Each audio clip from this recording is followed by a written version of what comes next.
તમારે સમજી લેવાનું કે હું મેલડી માતા જ હતી, બીજું કોઈ નથી. કઈક નવું થાય તો સમજી લો કે હું મેલડી માતા જ છું. અને બધા નહીં કહેતા કે ફલાણી રૂપમાં આવું, ફલાણી રૂપમાં, હું જે રૂપમાં આવું ને એ રૂપમાં જતી રહું ને પછી તમને અહેસાસ પૂરેપૂરો કરાવું કે આ મેલડી માતા જ હતા, તો જ માનજો મન.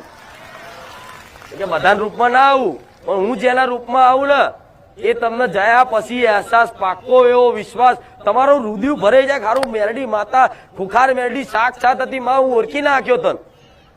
એવું થાય તો જ માનો હું છું.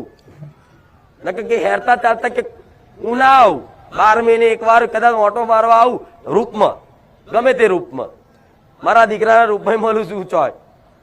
એટલે આવું બીજાને દર્શાવવું, ઉમંગ હરખથી બીજાને બહુ કહેવું.